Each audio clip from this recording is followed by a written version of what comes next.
I am Sloane Rivera. And I'm Julian Vance. You're tuned into Stereo Current, your daily frequency for the indie underground and the high-fidelity news you actually need. Julian, I spent my morning attempting to scale a mountain. Not a literal one, though my knees feel like I did. I'm talking about the sheer, dizzying verticality of Paul Hennessy's latest project. Yeah, the 12-album drop, The Cost of the Escape. I've been living in that landscape for 48 hours, Sloane, and I'm still finding new rooms to sit in. It's an analog heart beating inside a very massive, very modern machine. It's architectural. That's the word SPIN used, and it fits. 144 songs released simultaneously. Most artists struggle to sequence 10 tracks without losing the plot, but Hennessy has built a city. It's wild because it's not just a stunt. He actually took out the Guinness World Record. The previous high was 10 albums in a day. But when you listen to tracks like Every Second Counts, you realize this wasn't about the certificate. It was like about completeness. Exactly. He mentioned that if you only reveal part of a story, you don't just delay understanding, you change it. There's something so refreshingly arrogant about that.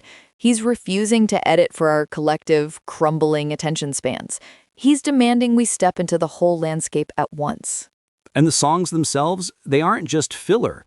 The Brutal Confirmation and Worth Every Tear, those tracks sit in the discomfort. They don't give you that easy pop resolution. They're gritty, they're textured, and they feel like they were held to a very high standard.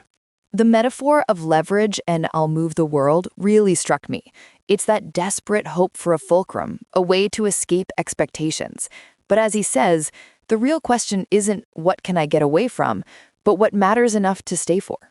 It's a heavy existential lift for a Tuesday, but then, Sloane, you look at the other side of the spectrum today. Total sonic whiplash. You mean our new favorite Italian export, l1l1? If Hennessy is a cathedral, Morris is a lightning strike in a dark alley. Wait, what? Under 2 minutes, Pop Punk Galore Records. It shows up, kicks the door in, and leaves before you can even ask for its name. Well, except the name is Morris, or the target is Morris. It's wonderfully ambiguous. I love the cutesy pop pitch delivery against those fast, crunchy guitars.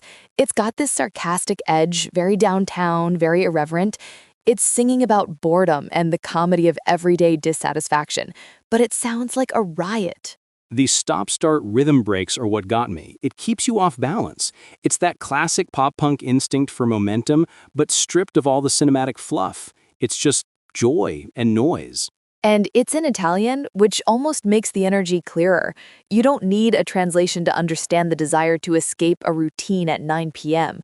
It's universal irritation turned into a hook that stays in your brain for hours. Sloane, it's funny. Hennessy asks, what's worth staying for across 144 songs?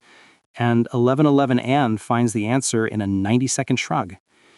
2 different ways of being incredibly honest about how it feels to be alive right now. One invites you to linger. The other tells you to get moving. I think I need both to get through the week. Well, whether you're digging through the architecture of a life or just slamming through a 2-minute spark, the scene is healthy, Sloane. The truth is out there, you just have to choose your pace. That's the show for today. I'm Sloane Rivera. And I'm Julian Vance. Keep your needles clean and your ears open.